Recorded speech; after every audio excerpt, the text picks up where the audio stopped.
Hey guys, tonight we slip into the electric hum of 1922nd America, where the air crackles with jazz and the promise of something new. Picture yourself stepping onto a bustling city street, the scent of fresh asphalt and cigarette smoke curling around you.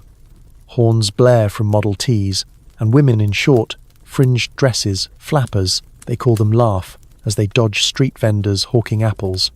Neon signs flicker, tempting you into jazz clubs where saxophones wail.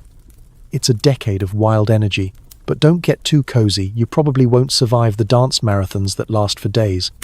So, before you get comfortable, take a moment to like the video and subscribe, but only if you genuinely enjoy what I do here. Drop a comment with your city and local time. I'm curious where you're drifting off from tonight. Now, dim the lights, maybe turn on a fan for that soft background hum, and let's ease into tonight's journey together. You're standing on a city sidewalk in, say, New York or Chicago, 1925, and the world feels like it's moving at double speed. Skyscrapers loom overhead. Their steel skeletons a testament to America's newfound obsession with reaching the clouds. The 1922nd, often called the Roaring Twenties, mark a time when the U.S. population shifts. More folks live in cities than rural areas for the first time, a fact cemented by the 1920 census. That's right, over half of America's 106 million people are now urban dwellers, and you're one of them, caught in the swirl of progress. Streetcars rumble past, their bells clanging, while newsboys shout headlines about Babe Ruth's latest home run or some politician's Prohibition scandal. The air's thick with possibility, but also with coal dust. Good luck keeping your shirt clean. Now, let's talk about that quirky tidbit. City folks are obsessed with dance crazes. You're dodging couples practicing the Charleston right on the sidewalk, their knees flapping like overexcited birds. It's not just a dance. It's a rebellion against the stuffy Victorian era your parents clung to. Clubs host dance marathons where couples shuffle for hours, sometimes days, collapsing in heaps for a chance at a cash prize. Historians still argue whether these marathons were a celebration of freedom or a desperate grab for money in a shaky economy. Either way, you're tempted to join, but your feet are already sore from dodging pushy vendors. The city's a sensory overload. You smell hot dogs from a cart, hear the clack of typewriters from open office windows, and see kids playing stickball in alleys. Department stores like Macy's tempt you with window displays of shiny new vacuum cleaners. Electricity's the future, and everyone wants a piece. But it's not all glamour. You pass a tenement, where families cram into tiny apartments, laundry strung across fire escapes. The gap between rich and poor is stark. While millionaires sip champagne in penthouses, others scrape by, hoping for a factory job. Speaking of which, you're late for a night out, someone's whispering about a speakeasy nearby, and you're curious. The city's alive, and you're right in its heart. You weave through crowds, noticing how everyone's dressed like they're auditioning for a movie. Men in sharp suits tip their fedoras, while women's bobbed hair bounces as they strut. Fashion's a big deal gone, are the corsets and long skirts of your grandma's day. You chuckle, imagining her fainting at the sight of a flapper's knee-high hemline. Joke number 1. Maybe the real rebellion was making stockings roll down instead of up. The energy's infectious, though. You pass a barbershop where men debate politics, their voices rising over the snip of scissors. Calvin Coolidge is president, known for his do-nothing style, which suits the decade's laissez-faire vibe. Government's staying out of business, and the economy's booming, at least for now. As night falls, the city glows, streetlights cast shadows, and you hear a saxophone's mournful cry from a club. Jazz is everywhere, born from African-American communities, and now the soundtrack of the decade. You're drawn to it, but first, you pause at a newsstand. Headlines scream about gangsters like Al Capone, who's probably sipping the same illegal whiskey you're hoping to find. Prohibition's in full swing, turning law-abiding folks into rebels. Joke number 2. The only thing drier than the law is the humor in a temperance meeting. You pocket a newspaper, feeling the weight of the era, progress and rebellion, wealth and struggle, all mixed together like a cocktail you're not sure you should drink. The streets are stage, and you're part of the show. You pass a group of kids sneaking cigarettes, their laughter echoing. The 1922nd are about breaking rules, but not everyone's thrilled. Older folks grumble about kids these days, sounding like every generation ever. You smirk, thinking how your phone-obsessed descendants will get the same complaints. The city's a melting pot. 2 immigrants from Italy, Ireland, and beyond add their voices to the din. You hear Yiddish, Italian, and English all in one block. It's chaotic, but it's alive.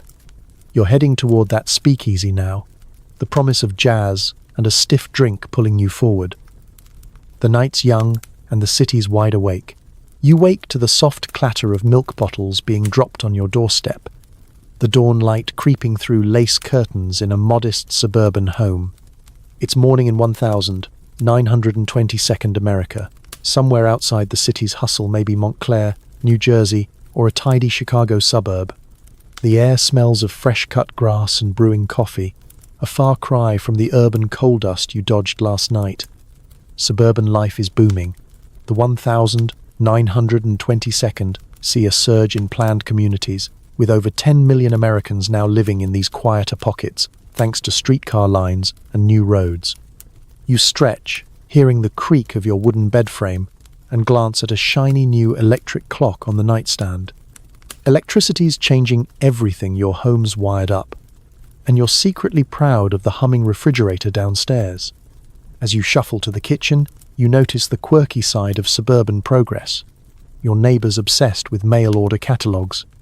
Sears and Roebuck's thick book sits on every coffee table, offering everything from sewing machines to entire house kits. Yep, you can buy a bungalow in a box. You chuckle, imagining assembling a home like a kid's toy set. Joke number 1. If you mess up the instructions, you're sleeping in the garage. Historians still argue whether these catalogues sparked consumer culture or just fed it, but either way, you're tempted to order a new toaster for kicks. The kitchen's a cozy hub. Your mom, or maybe you're the one in the apron, is frying eggs on a gas stove, the sizzle mixing with birdsong outside. The radio's on low, some preacher droning about temperance, but you're more interested in the bacon's aroma. Suburban homes are getting modern. Indoor plumbing's standard now, unlike the outhouses still lingering in rural towns. You pour coffee from a percolator, its bitter warmth grounding you. The table's set with mismatched china, and you flip through a newspaper left by your dad. Ads for electric irons and vacuum cleaners promise to free the housewife, though you smirk, knowing the chores still pile up.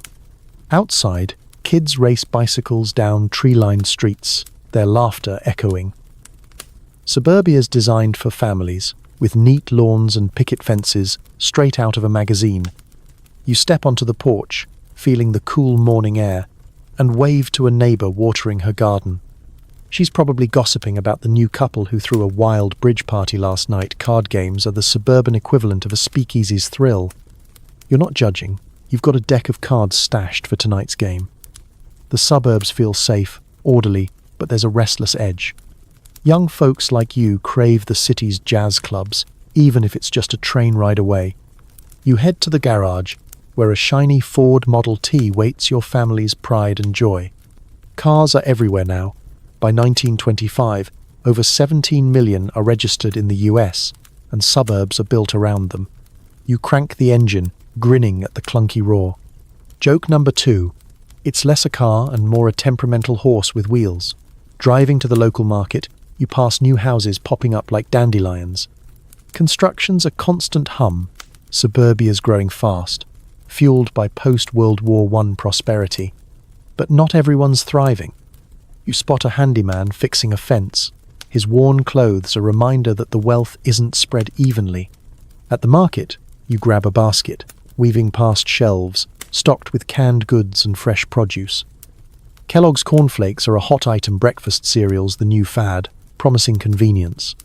You overhear 2 women debating whether bobbed hair is scandalous or practical. The 1922nd are loosening up, even here. You pay with a crisp dollar bill, noticing the clerk's new cash register an electric marvel that dings with every sale. Back home, you unpack groceries, thinking about the day ahead. Maybe you'll mow the lawn or tinker with that radio set you bought on a whim. The suburbs aren't just about comfort, they're a statement. You're living the American dream, or at least the 1922nd version of it. But there's tension. Some folks miss the farm life they left behind, while others, like you, eye the city's bright lights. You glance at a magazine ad for a vacuum cleaner, promising more time for leisure. Leisure for what? Another bridge game or sneaking off to a speakeasy. Joke number 3. The suburbs might tame you, but they can't tame your Charleston moves. As the morning sun climbs, you sip your coffee, hearing the distant whistle of a train bound for the city. You're tempted to hop on, but for now, suburbia's quiet rhythm holds you. You're deep in the clang and grind of a factory now, the air thick with oil and sweat. It's midday in 1922nd America, and you're standing on a cavernous shop floor, maybe in Detroit or Pittsburgh, where steel and ambition collide. The factory whistle's scream still rings in your ears, signaling the start of your shift. America's industrial boom is no joke by 1925. Manufacturing output has doubled since the war, churning out everything from cars to radios. You're part of it, a cog in the machine that's making the US the world's economic powerhouse. The conveyor belt hums, and you tighten bolts on a car frame, your hands moving fast to keep up with Ford's assembly line, a game changer that slashed production time. Here's the quirky bit. Some factories blast music to keep workers awake. A tinny phonograph in the corner scratches out "Sweet Georgia Brown," barely audible over the clatter. You smirk, wondering if it's supposed to make you bolt faster. Joke number 1. Maybe they think jazz hands tighten screws better. Historians still argue whether these tunes boosted productivity or just annoyed everyone, but you're too focused to care. Your arms ache, and the guy next to you mutters about needing a smoke break. You nod, feeling the rhythm of the line pulling you along like a tide. The factory's a beast. Sparks fly from welders, and the heat makes your shirt stick. Overhead, belts and pulleys whir, driving machines that stamp metal or weave cloth. You're lucky to have this job. Millions flock to cities for work, and factories employ over 12 million by mid-decade, but it's grueling. Shifts stretch 10, sometimes 12 hours, 6 days a week. You glance at the clock, its hands crawling. Pays decent, about $5 a day for skilled work, but you're saving for a radio or maybe a used Model T. The guy across from you, an Italian immigrant, hums a folk song, his accent thick when he asks for a wrench. Immigrants power these floors, though some old-timers grumble about foreigners stealing jobs. You pause to wipe sweat, noticing the safety posters plastered on the walls. "Keep hands clear," one shouts, but accidents happen. You've heard whispers of fingers lost to presses, though nobody talks loud enough for the boss to hear. Unions are stirring. Strikes hit steel mills in 1919, but your shop's quiet for now. You're not sure about joining. The pay's steady, but the foremen watch like hawks. Joke number 2. They probably time your bathroom breaks with a stopwatch. You grab a wrench, thinking about the speakeasy you hit last weekend. That gin's memory keeps you going. Lunchtime's a brief escape. You sit on a crate, unwrapping a sandwich bologna on rye, same as yesterday. Workers swap stories, some about baseball, others about bootleggers dodging cops. Prohibition's a running gag. Everyone knows someone who knows someone with a still. You sip lukewarm coffee from a thermos, eyeing the new guy, barely 16, hauling scrap metal. Child labor's fading laws are tightening, but kids still slip through. You feel a pang. He should be in school, not here. The whistle blows too soon, and you're back on the line, the belt's relentless churn dragging you in. The factory's not just work, it's a microcosm. You see women at the far end, assembling small parts. They're rare. Most are secretaries or housewives, but their numbers are growing. You overhear a debate about wages. Some say women get half what men earn for the same job. It's unfair, but nobody's storming the boss's desk. You tighten another bolt, thinking about the suburbs you passed through this morning. That quiet life feels distant here, where noise and motion rule. The city's heartbeat is this factory, pumping out goods for a nation obsessed with newness, new cars, new gadgets, new dreams. As the shift drags, you notice the light shifting through high windows, dust motes dancing in the haze. You're tired, but there's pride in the work. This car you're building might end up in some suburban garage, driven by a flapper headed to a jazz club. You smile, imagining her honking at newsboys like you did last night. Joke number 3. Maybe she'll name the car after you, the unsung bolt tightener.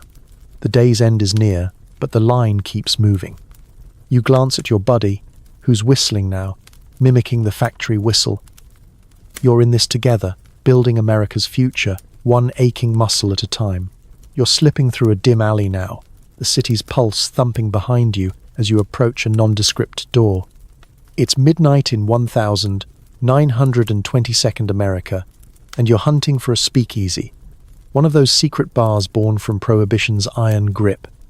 A soft knock, a whispered password, something silly like moonshine, and the door creaks open. Inside, the air's thick with cigarette smoke and the tang of illegal gin.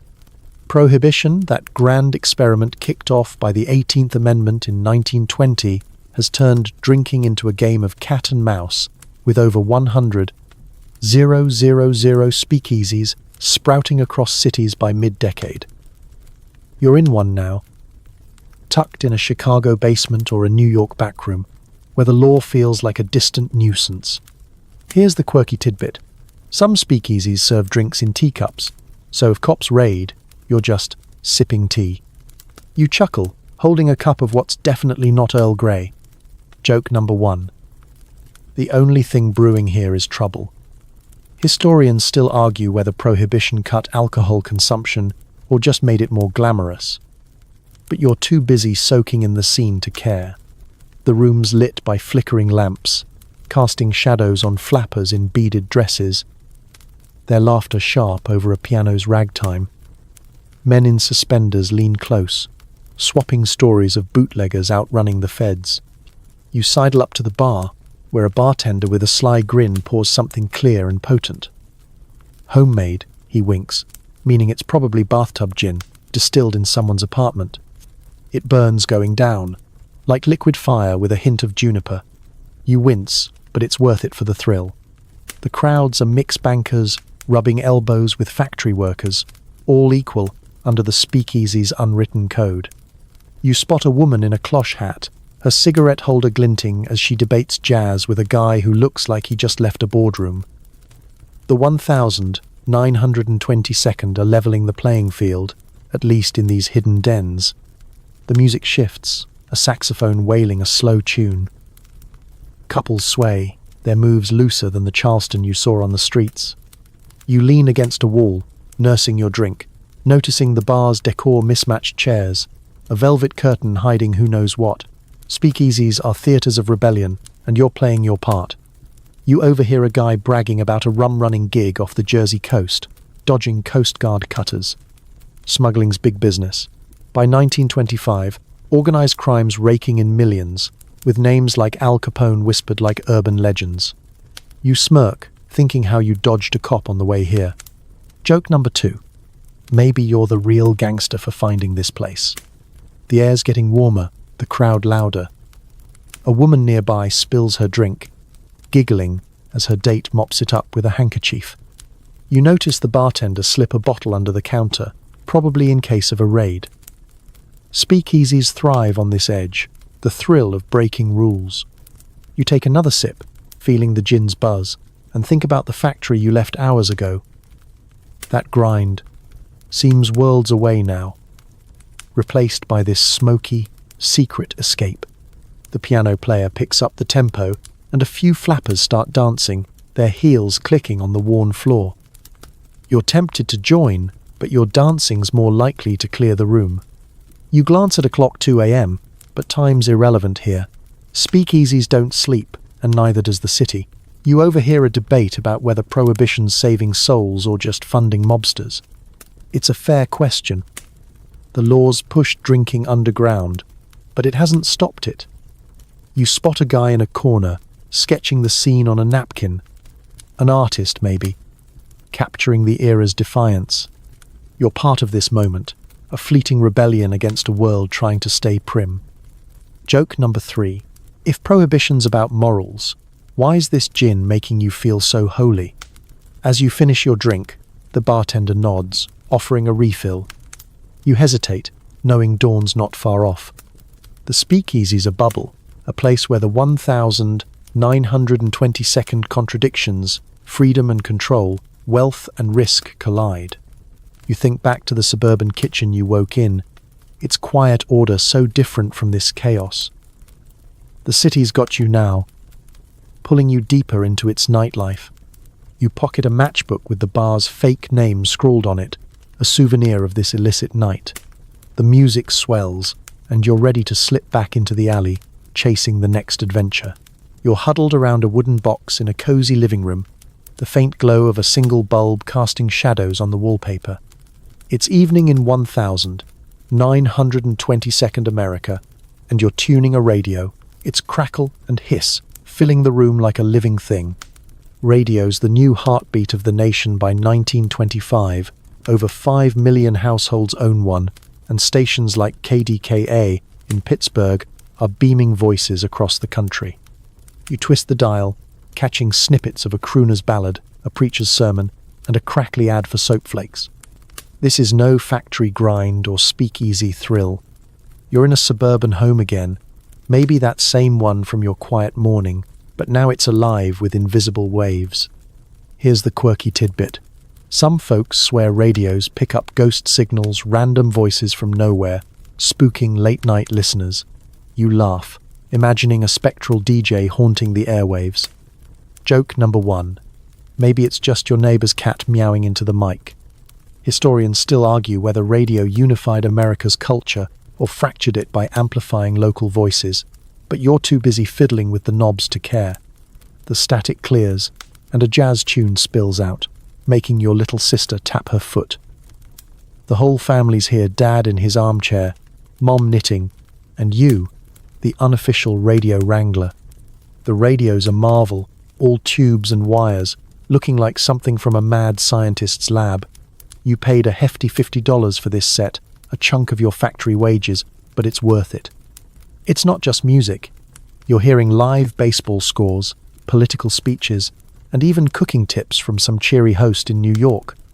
You lean closer, catching a broadcast about Charles Lindbergh's latest flight stunt aviation's all the rage, and you dream of seeing a plane up close. The radio shrinks the world. A farmer in Iowa's hearing the same song as a banker in Manhattan. You glance out the window, where the suburban street lies quiet, but inside, the room buzzes with connection. You adjust the antenna, a spindly wire draped across the curtain rod, and the signal strengthens. Now it's a comedy show, some vaudeville act cracking corny jokes. You smirk, thinking how it's better than the speakeasy's gin-soaked chatter from last night. Joke number 2. At least the radio doesn't spill its drink on you. The family laughs at a punchline about Prohibition, and you notice Dad nodding along, his newspaper forgotten. Radio's changing how you spend evenings. No more silent dinners or endless card games. It's a window to the world, and you're hooked, even if the static makes you wince.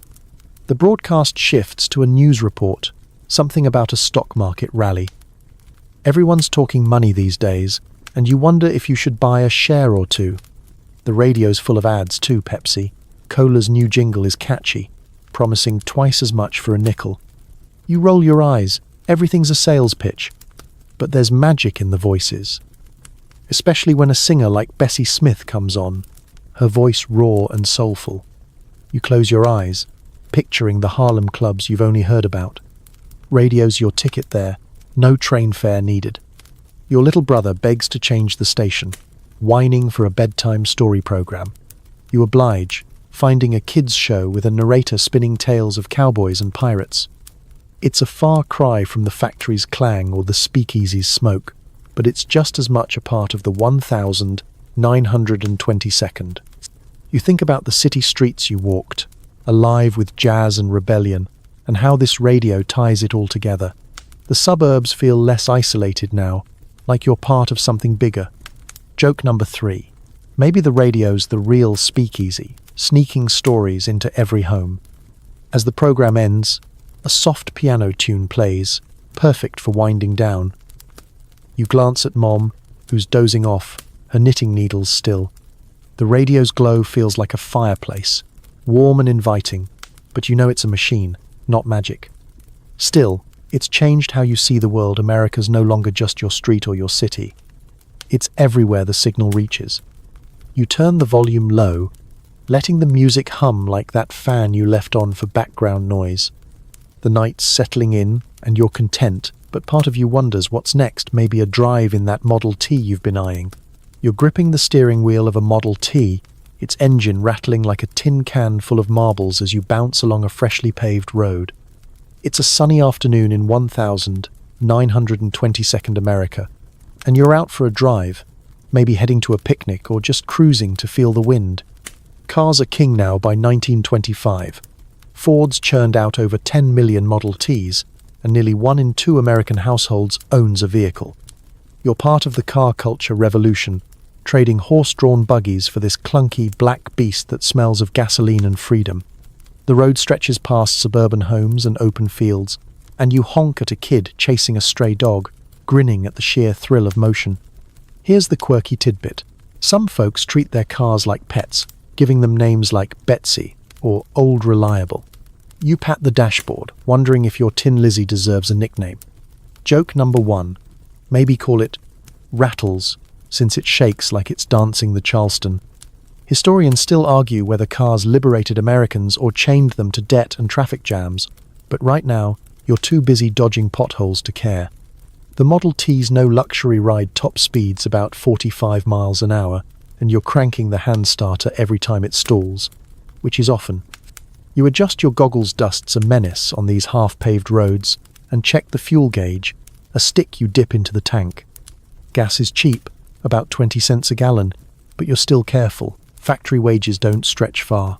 The car's a status symbol, though. Back in the suburbs, neighbors eyed your Model T with envy, and you felt a smug twinge parking it by your picket fence. You pass a billboard advertising Goodyear tires, its bold letters promising a smoother ride. You snort, thinking nothing could smooth this bone-rattling trip. Still, you love it, the open road, the hum of the engine, the sense you could go anywhere. Traffic's light, but you're not alone. Other Model Ts chug along, plus a few fancier cars, Packards or Buicks driven by folks with deeper pockets. You wave at a family in a nearby sedan, their kids squished in back with a picnic basket. Sunday drives are a 1,922nd ritual, a chance to escape the city's speakeasies or the factory's grind. Some head to amusement parks or lakes. You're aiming for a meadow you heard about, perfect for a sandwich and a nap.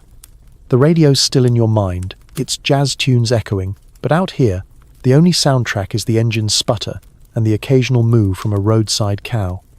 You pull over to check a map, unfolding it across the seat. Roads are tricky highways like the Lincoln are new, but many are still dirt paths, unmarked and muddy after rain. You're no explorer, but navigating feels adventurous, like you're charting the country yourself. Joke number 2. Columbus had it easier. At least he didn't need a spare tire. You think back to the speakeasy's smoky thrill. How different this is. Daylight, fresh air, and no cops sniffing for gin. Cars are reshaping America, carving suburbs from farmland and shrinking distances. Cities feel closer now. You could drive to a jazz club tonight if you crank the engine again.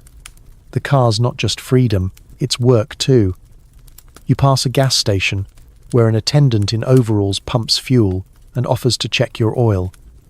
You nod, noticing the station's sign, fill up and smile. You smirk, thinking how Ford's assembly line, where you tightened bolts, made this car possible. Mass production's the 1,922nd magic trick, putting wheels under millions. But it's not all rosy. You've heard of accidents, cars flipping on sharp turns, no seatbelts to save you, and debt's a trap. Plenty buy cars on credit, praying their jobs hold. You hit the road again, the Model T's rumble, a familiar comfort. A roadside diner catches your eye, its neon sign promising pie and coffee. You're tempted but keep driving. The meadow's close now. You think about the suburbs, the radio, the factory, all pieces of this decade's puzzle. Cars tie them together, letting you slip between worlds. Joke number 3. Maybe the Model T's the real time machine, bouncing you from city to country in an afternoon. As the sun dips, you spot your destination, a green patch perfect for stretching out. You park, the engine ticking as it cools, and step out, ready to trade horsepower for a lazy hour. You're settled into a plush seat in a smoky theatre, the air buzzing with anticipation as a projector hums to life. It's a Saturday night in 1922nd America, and you're in a picture palace, one of thousands sprouting up across the country, over 20,000 movie theatres by 1925, drawing millions weekly.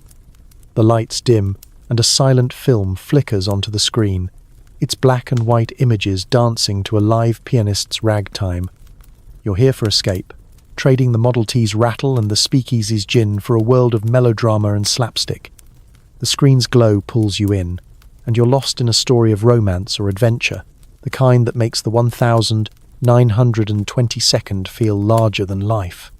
Here's the quirky tidbit.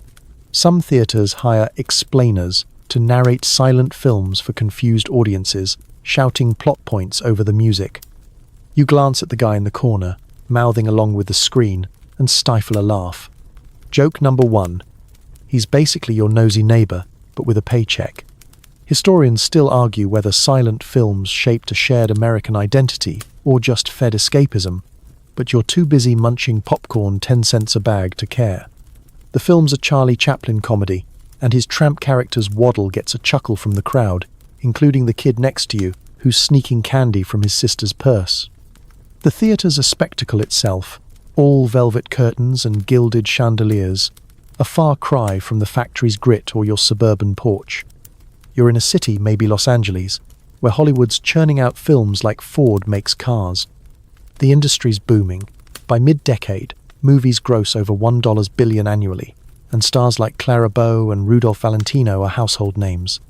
You watch a title card flash, "Will she escape the villain?" and lean forward, caught up in the drama. The pianist's fingers fly, matching the chase scene's pace. You're hooked, even if the plot's predictable. It's not just entertainment. It's a window into dreams, glamour, danger, love all bigger than your daily grind. You glance around, noticing the crowd's mix. Couples on dates, families, even a few solo folks like you, all staring at the same flickering light. Movies are democratic that way, cheaper than a speakeasy's gin at 25 cents a ticket. You think back to the radio's crackle, how it brought voices into your home. This is different, visual, immersive. The screen shows a city skyline, not unlike the one you walked through, but glossier, unreal. You smirk, imagining yourself dodging villains instead of streetcars. Joke number 2. If life's a movie, you're still waiting for your close-up. The film shifts to a love scene, and the audience sighs. You notice a woman fanning herself with a program, her bobbed hair gleaming under the lights. Fashion's everywhere. Even here, flapper dresses and fedoras pack the seats. You're in a suit yourself, feeling sharp, though the cigarette smoke's making your eyes water. The theatre's a social hub, where folks gossip before the show or flirt in the lobby. You overheard a debate about whether Valentino's really as dreamy as the posters claim. You're not sure, but the swooning lady next to you seems convinced. As the film ends, the pianist strikes a final chord, and applause ripples through. You linger, watching credits roll, no sound, just text and music. The silence feels odd after the speakeasy's noise or the Model T's roar, but it's soothing, like that fan humming back home. You think about the factory, the radio, the road, all pieces of this decade's whirlwind. Movies wrap them up in fantasy, letting you forget the bolt tightening or the bootlegger's risks. Joke number 3. Maybe Chaplin's tramp could teach you how to dodge the boss's glare on Monday. You step outside, the night air cool against your skin. The theatre's marquee glows, promising another show tomorrow, maybe a western or a romance. You're tempted to come back, But for now, the city's calling. You pass a newsstand, headlines shouting about Hollywood scandals, and smile. The silver screen's magic lingers, making the real world feel a little brighter, a little bigger. You're not a star, but tonight, you feel like you could be, striding down the street with a story still playing in your head. You're swaying to the pulse of a trumpet, the air thick with sweat and perfume in a Harlem nightclub. It's late in 1922nd America, and you're in the heart of the jazz age, where music is the lifeblood of the night. Clubs like the Cotton Club or Savoy Ballroom draw crowds with their raw, electric sound by 1925. Jazz is America's soundtrack, born from African-American communities, and now spilling into every corner of the country.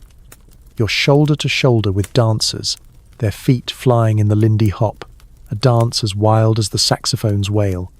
The room's a haze of cigarette smoke and dim lights, but the energy's electric, pulling you into the rhythm. Here's the quirky tidbit. Some clubs have cutting contests, where musicians duel with their instruments, improvising until one outshines the other. You watch a trumpeter and a pianist trade riffs, each note sharper than the last, and grin at the crowd's cheers. Joke number 1. It's like a fist fight, but with better melodies. Historians still argue whether jazz unified diverse Americans or highlighted racial divides, since black artists often play for segregated audiences. You push that thought aside, letting the music, a Duke Ellington tune, maybe carry you away. The club's alive, a world apart from the factory's clang or the suburban radio's hum. You're in Harlem, where the Renaissance is blooming, not just in music but in poetry and art. You sip a drink probably smuggled, thanks to that speakeasy know-how, and scan the room. Flappers in sequined dresses twirl with men in sharp suits, their moves defying gravity. You're no dancer, but your foot taps, betraying you. The band's relentless, drums pounding like the city's heartbeat. You spot a couple doing the black bottom, their hips swinging in sync, and wonder if you could pull that off without tripping. You lean against a wall, the plaster cool under your palm, and take it all in. Jazz isn't just music, it's rebellion, a middle finger to the stuffy rules of the past. You think back to the silent film's melodrama, how it felt staged compared to this raw energy. Here, the crowd's a mix, black and white, rich and working class, though the best clubs are often black-owned yet white-patronized, a tension you can't ignore. You overhear a guy talking about Louis Armstrong, calling him a genius. You nod, remembering a radio broadcast of his horn, sharp and soulful. The night's young, but you're already buzzing not from gin, but from the vibe. You step onto the dance floor, emboldened by the crowd, and give the Charleston a clumsy try. A woman laughs, not unkindly, and shows you a step. You're no pro, but it feels good, like you're part of something bigger. Joke number 2. Maybe your dancing's why they invented the term hot mess. The music shifts, slower now, and you catch your breath, watching a singer take the stage. Her voice, rich and mournful, quiets the room, reminding you of Bessie Smith's records crackling through your radio. You think about the city streets you walked, the Model T you drove, the speakeasy's thrill, all leading here, to this moment. Jazz ties it together, a sound that's everywhere, from dive bars to Broadway. You notice a poet in the corner, scribbling on a napkin, maybe Langston Hughes capturing this very scene. The 1922nd are a paradox Prohibition's grip, yet this freedom in music. You sway, feeling the beat in your bones, and wonder how anyone could stay still. The factories grind, the suburbs calm, they're distant now, drowned out by the band's crescendo. As the song ends, the crowd roars, and you clap, your hands stinging. You're tempted to stay all night, but the clock's ticking 3 a.m., and you've got to drive home. You slip outside, the cool air a shock after the club's heat. The street's quiet, but you hear jazz echoing in your head, like that radio's hum. Joke number 3. Maybe you'll dream in syncopation tonight. Harlem's alive behind you, and as you walk, you carry its rhythm, a piece of the 1922nd soul that no law or factory whistle can tame. You're standing in a dress shop, surrounded by mirrors and mannequins, draped in shimmering fabrics. It's a crisp afternoon in 1922nd America, and you're caught up in the flapper fashion frenzy, where style is as bold as the jazz you danced to last night.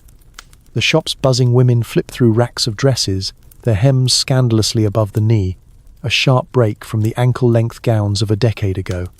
By 1925, the fashion industry's booming, with clothing sales hitting millions, as women embrace the flapper-look bobbed hair, cloche hats, and beads that jingle with every step.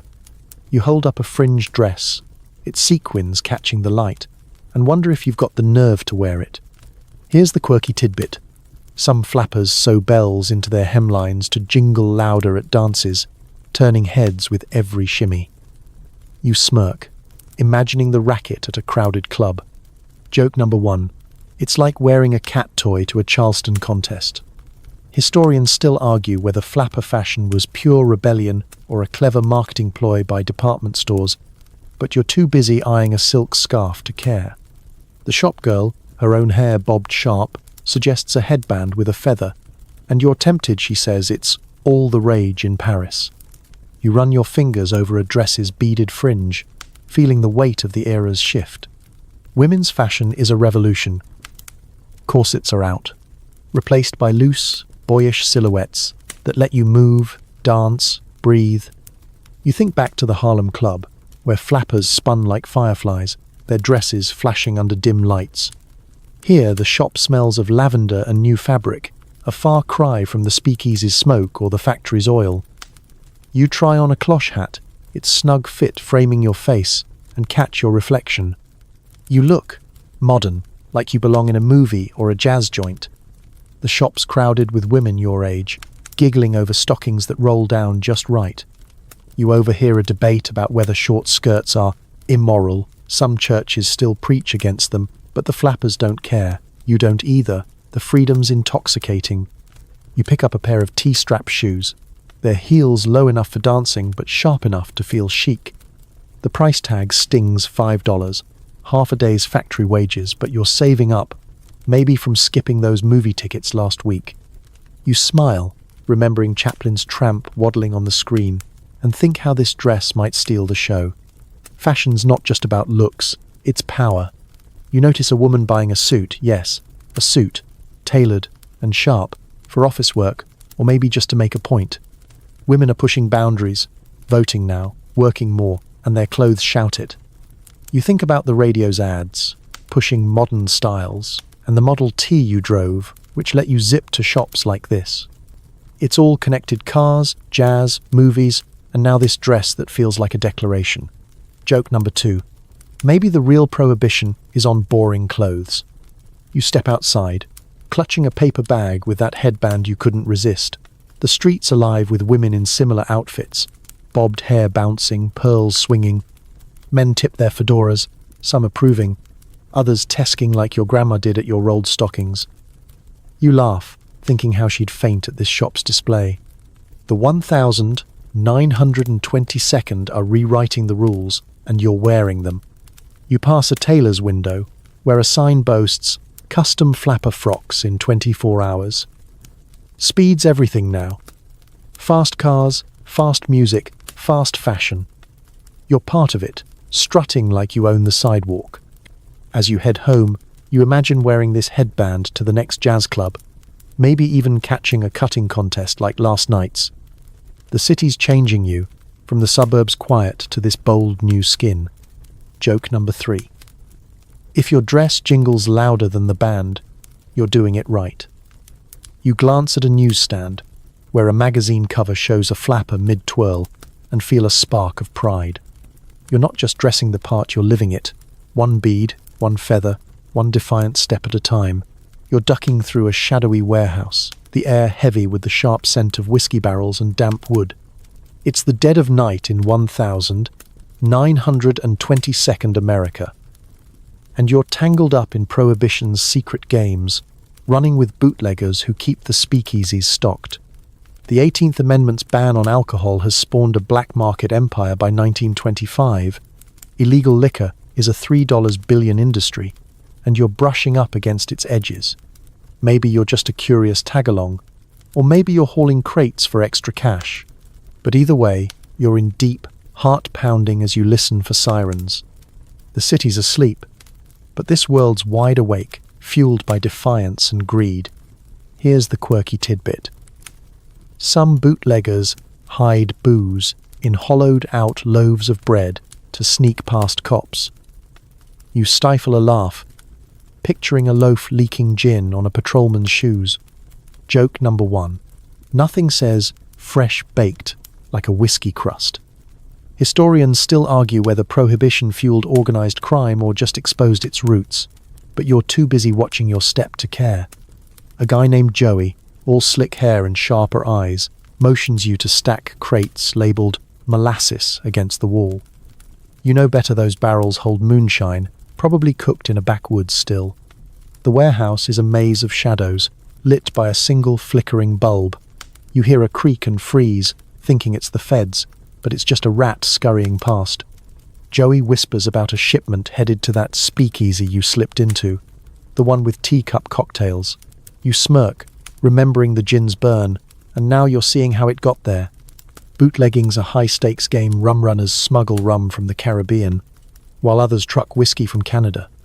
You've heard of Al Capone's Chicago outfit, moving thousands of gallons weekly, and Joey's crew is a small cog in that machine. You lift a crate, your arms straining, and wonder how much is profit and how much is risk. You pause to catch your breath, leaning against a barrel. The air's thick with the sweet, sour smell of fermenting grain, a far cry from the dress shop's lavender or the jazz club's perfume. You think back to the Model T you drove, how it could be hauling this stuff instead of picnic baskets. Cars are bootleggers' lifelines fast. Fords outrun police sedans on back roads. You grin, imagining yourself behind the wheel, dodging a roadblock. Joke number 2. Maybe your Tin Lizzie's got a secret career as a moonshine mule. Joey hands you a flask as payment, a quick swig of something that tastes like fire and regret. You cough, and he laughs, saying it's the good stuff. Prohibition's turned everyone into a chemist bathtub gin, Applejack, even homemade wine from backyard grapes. You've heard stories of bad batches blinding folks, but you take another sip anyway. The warehouse hums with quiet workmen load trucks, their whispers sharp with urgency. You spot a woman in the corner, tallying numbers in a ledger. Women run with bootleggers too, some as drivers, others as lookouts. You nod to her, and she winks, like you're all in on the same secret. The night's tense, but there's a thrill in it, like dancing the Charleston or watching a Chaplin film. You're breaking the law, sure, but so's half the country. Prohibition's more suggestion than rule. You think about the radio's sermons, preaching temperance, and laugh under your breath. The real sermon's here, in the clink of bottles and the creak of crates. You help Joey cover the load with a tarp, hiding it for the drive to a speakeasy drop. Joke number 3. If the cops ask, you're just delivering holy water for the church. As you slip out into the alley, the city's quiet, save for a distant car horn. You feel the flask in your pocket, a souvenir of this outlaw night. The speakeasies glow, the jazz clubs beat, the dress shops sparkle. They're all tied to this underground trade. You're not a gangster, but tonight, you're close enough to feel the rush. The stars are out, and you head home, the warehouse fading behind you, its secrets safe until the next run. You're trudging through a dusty field, the sun high and unrelenting, your boots sinking into the soft earth of rural America. It's a summer day in the 1922nd, far from the city's jazz clubs and speakeasies, where life moves slower, tied to the rhythms of the land. Farms still cover much of the country. Over 30% of Americans live rurally in 1925, though the urban tide's pulling folks away. You're on a family farm, maybe in Iowa or Kansas, where the air smells of hay and manure, and the only soundtrack is the hum of cicadas and the creak of a windmill. The Roaring Twenties feel distant here, where old ways clash with the new. Here's the quirky tidbit. Some farmers use dynamite to dig post holes for fences, a loud shortcut that spooks the cows. You chuckle, imagining a blast sending chickens scattering. Joke number 1. Nothing says rural charm like an explosion at dawn. Historians still argue whether rural America resisted modernization or quietly adapted, but you're too busy hauling a bucket of water to care. The farm's a world of its own acres of corn, stretched to the horizon, and you're helping with chores, from milking cows to mending a fence that's seen better days. You pause to wipe sweat, leaning on a pitchfork. The farmhouse nearby is weathered but sturdy, its porch sagging under the weight of years. Your family, maybe you're a kid home for summer or a hired hand, relies on this land. The 1,922nd aren't as kind to farmers as to city folk. Crop prices are dropping, and mechanized tractors, pricey at $400, are tempting but out of reach for many. You spot a horse-drawn plow, still in use, and think of the Model T zipping along city roads. Out here, horses outnumber cars, and you're more likely to hear a rooster than a radio.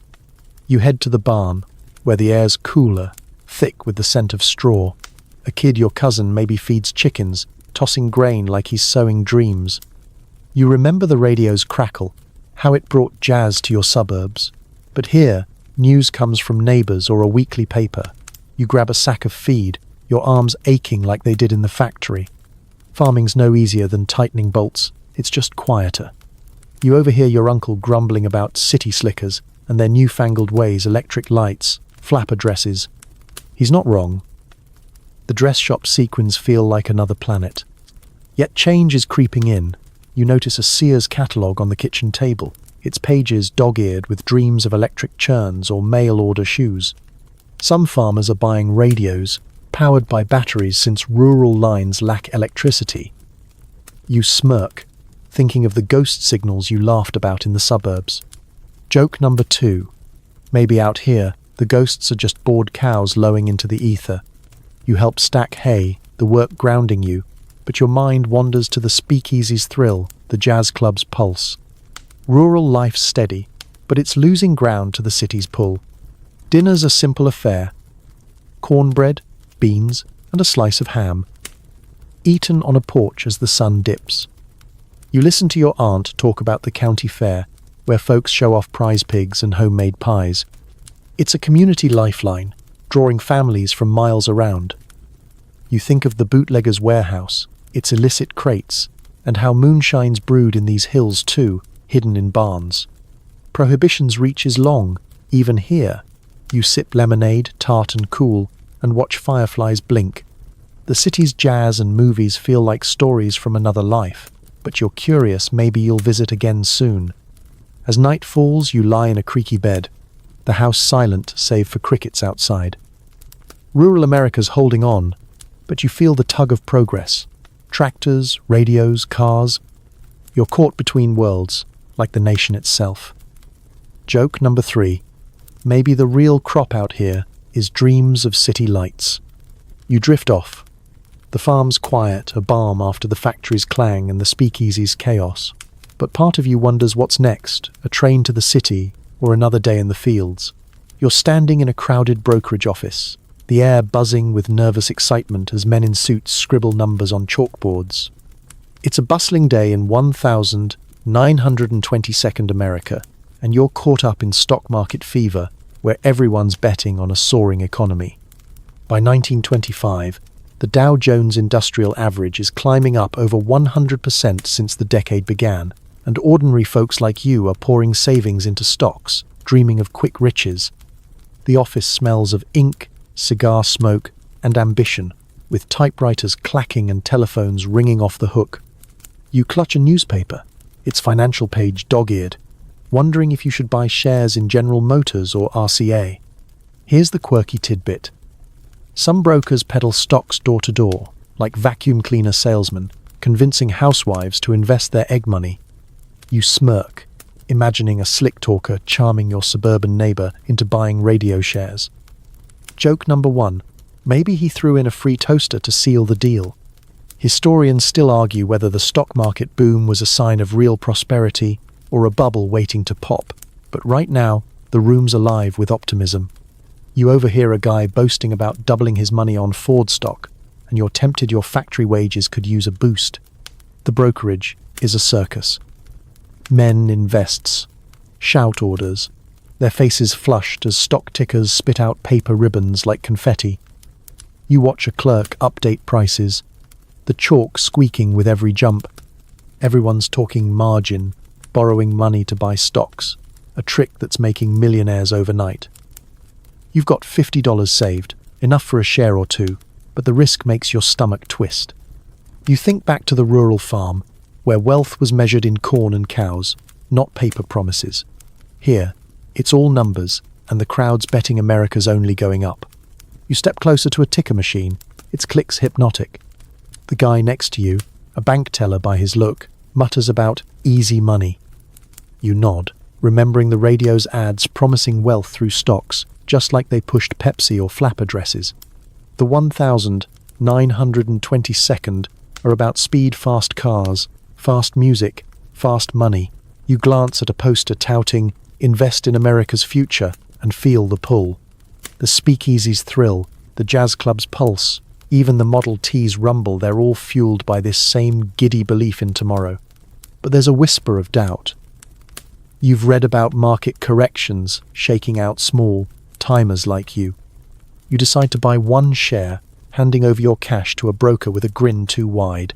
He promises big returns, and you half believe him. The paperwork's done in a flash, and you're now part owner of a company you barely understand. Joke number 2. You're practically Henry Ford now, minus the mustache. You pocket the receipt, feeling like you've joined the game. The room's energy is contagious, but you notice a few older men in the corner, their faces grim, muttering about overheated markets. You shrug it off, everyone's a skeptic until they're rich.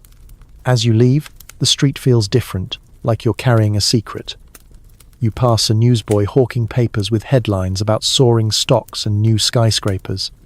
The city's betting on itself, just like you are. You think of the bootlegger's warehouse, where risk meant dodging cops, not losing savings. This feels riskier, somehow. The flapper dress you admired, the movie theater's glow, they're all tied to this money chase. You wonder if your share will buy you a new Model T or just a headache.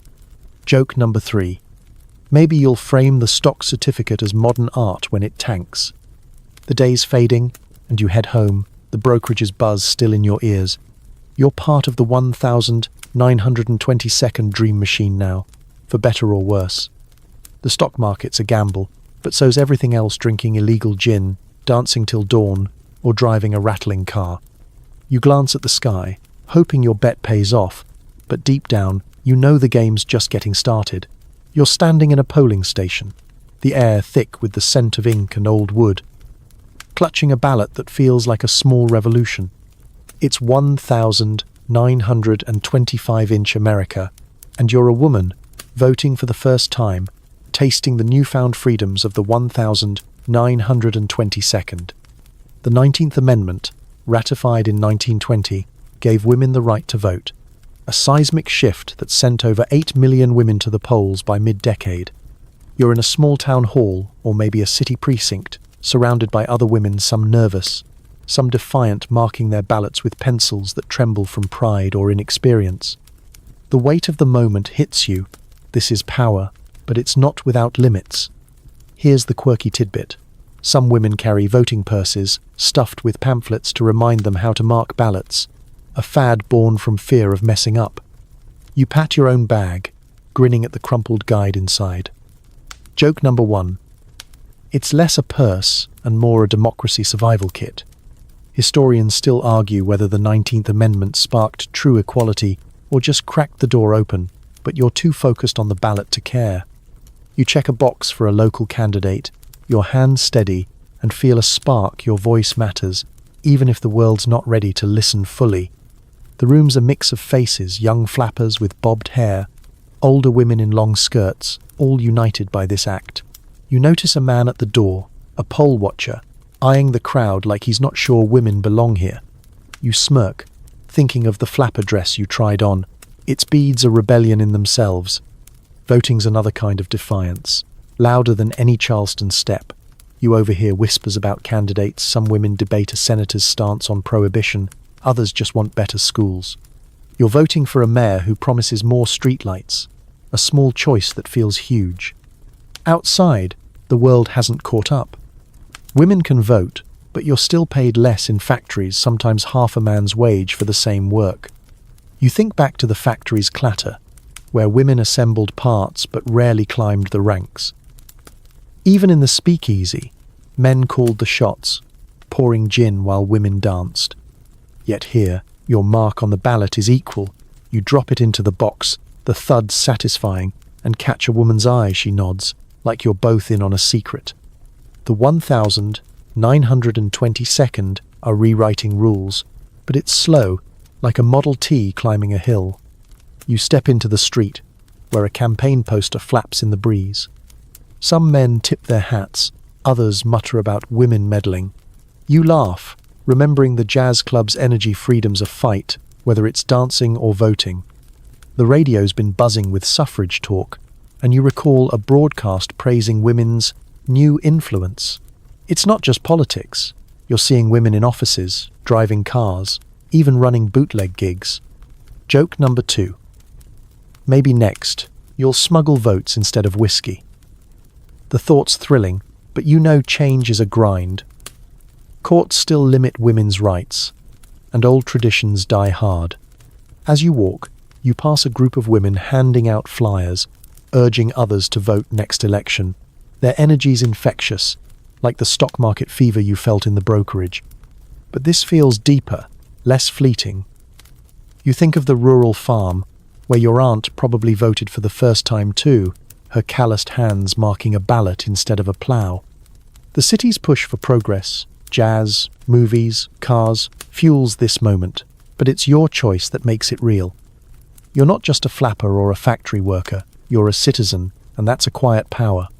The day's fading, and you head home, the ballot's weight lingering in your mind. You pass a newsstand, where a headline touts women's votes swinging a local race. You smile, feeling part of something bigger, like the jazz band's rhythm or the movie's glow.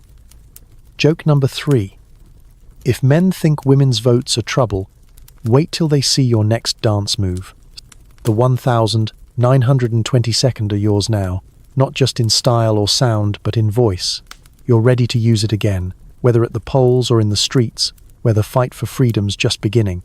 You're perched on a wooden bleacher, the roar of a crowd washing over you like a summer storm. It's a sweltering afternoon in 1922nd America, and you're at a baseball game, cheering for a home run as the crack of a bat echoes through the stadium. Baseball's the nation's obsession by 1925. Over 10 million fans pack ballparks yearly, and heroes like Babe Ruth are gods in pinstripes. You're in a city like New York or Boston, munching peanuts, their shells crunching underfoot as the Yankees or Red Sox take the field. The air smells of hot dogs and sweat, and you're swept up in the thrill, a far cry from the speakeasy's smoke or the polling station's quiet. Here's the quirky tidbit. Some fans bring megaphones to shout their own play-by-play, drowning out the official announcer. You spot a guy bellowing, "Swing, ya bum!" and grin, tempted to join in. Joke number 1. He's louder than the Model T you drove here. Historians still argue whether baseball unified Americans across class and race, or just mirrored the era's divisions, but you're too busy yelling as Ruth steps to the plate to care. The Babe's a legend, smashing 41 home runs in 1923 alone, and you're hoping for another today. The stadium's a carnival of noise and colour. Kids wave pennants, vendors hawk scorecards for a dime, and couples share sodas, their straws tangled. You're in a straw hat, feeling the sun on your neck, and the crowd's energy pulls you in. Baseball's more than a game. It's a ritual, tying the rural fields you ploughed to the city's concrete jungle. You think back to the radio, how it brought live games to your suburban living room. But nothing beats this, the dust, the cheers, the anticipation as the pitcher winds up. You crunch another peanut, tossing the shell, and feel like you're part of America's heartbeat. Ruth swings, and the ball soars, a white speck against the blue sky. The crowd leaps, screaming as it clears the fence. You're on your feet, hat flying, voice hoarse. It's a homer, and the stadium shakes. You high-five a stranger, a factory worker by his calloused hands, and laugh. This is why you came not just for the game, but for the connection. You think of the flapper dress you tried on, its beads flashing like Ruth's bat, and the stock market's buzz, where bets are placed on companies, not players. Baseball's a safer gamble, or so it feels. The game rolls on, innings blending into a lazy rhythm. You notice a few black fans in the stands, cheering just as loud, though they're barred from major leagues. The Negro Leagues thrive, with stars like Satchel Paige, and you've heard their games are just as electric. You wish you could see one, but segregation's a stubborn shadow, even here. You sip a cola, its fizz sharp, and think of the bootlegger's warehouse, where risks were darker. Joke number 2. Maybe Ruth's secret is a swig of moonshine before batting. Between innings, kids scramble for foul balls, and you overhear a debate about whether Ruth's better than Ty Cobb. It's the kind of argument that fuels barbershops and speakeasies alike. You lean back, watching clouds drift, and feel the 1,922nd contradictions freedom in the stands, limits on the field. The radio's voice, the jazz club's pulse, the voting booth's power, they're all part of this moment, where a game becomes a mirror for the nation. You cheer as a rookie steals a base, his grin infectious, and wonder if you'll tell your kids about this day. As the game ends, the crowd thins, leaving peanut shells and memories. You linger, watching players jog off, Ruth's broad shoulders unmistakable. The stadium's glow fades, but you carry it with you, like the jazz tune still humming in your head. Joke number 3. If life's a game, you're just hoping for a home run before the 9th inning. You head out, the city waiting, its skyline promising more heroes, more dreams, more days like this one. You're standing on a city rooftop, the cool evening breeze carrying the faint hum of traffic below. It's 1,925, and you're gazing at America's skyline, a jagged silhouette of skyscrapers that gleam like promises against the golden glow of dusk. The 1,922nd have built a new world by mid-decade. Buildings like New York's Chrysler Building are rising, symbols of a nation reaching for the stars. You're in a metropolis, maybe Chicago or Manhattan, where steel and ambition stretch higher each year. The city's alive, its lights flickering like the jazz notes you danced to in Harlem, and you're dreaming of a future that feels boundless. Here's the quirky tidbit. Some skyscrapers have skyboys, workers who dangle on beams to polish windows, fearless as circus acrobats. You spot one far below, a speck against the glass, and shake your head. Joke number 1. They're either brave or just forgot how gravity works.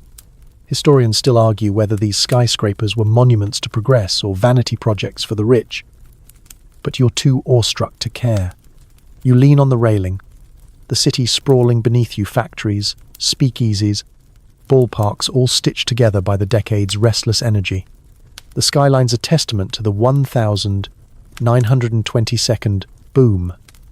Construction employs thousands, and buildings like the Woolworth, at 792 feet, dwarf the tenements you passed on your first city night. You think back to that chaotic street, where flappers and newsboys set the stage for this era. Now, from up here it's quieter, the clatter of streetcars and Model Ts softened to a murmur. You pull your coat tighter, the air sharp, and feel the weight of everything you've seen: the factories grind, the speakeasies thrill, the voting booths power. This skyline holds it all, a canvas for America's dreams. You spot a neon sign blinking below, advertising a new radio model, and smile, remembering the crackle of your suburban set. Radio, cars, movies, they're the threads weaving this decade together, and the skyscrapers are their crown. You think of the stock market's fever, how you bet a week's wages on a share, hoping to ride this wave. The city's a gamble, but from here, it looks like a sure thing. You imagine the rural farm, its fields so far from these towers, and wonder if your uncle's seen a skyline like this. Probably not, he'd call it a waste of good steel. The wind picks up, carrying a faint jazz tune from a club below. You hum along, your foot tapping like it did in Harlem. The 1,922nd are a paradox Prohibition's grip. Yet bootleggers thrive. Women vote, yet fight for respect. Baseball unites, but segregation lingers. You think of Babe Ruth's home run, the crowd's roar, and how it felt like America itself cheering. Joke number 2. Maybe these skyscrapers are just home runs in concrete form. You look out, seeing cranes dot the horizon, more buildings rising. The city's not done growing, and neither are you. You lean back, the rooftop's edge, a safe thrill, like the bootlegger's warehouse or the speakeasy's hidden door. The flapper dress you tried on, its beads catching the light, feels like it belongs up here, shining for the world to see. You're part of this voting, working, dancing, dreaming. The skyline's not just buildings, it's a story, yours included. You take a deep breath, the city's pulse syncing with your own. Joke number 3. If you squint, maybe you'll see your name in lights someday. As the sun dips, the skyline glows softer, like a painting fading into twilight. You're ready to head down, back to the streets where life hums jazz, cars, votes and all.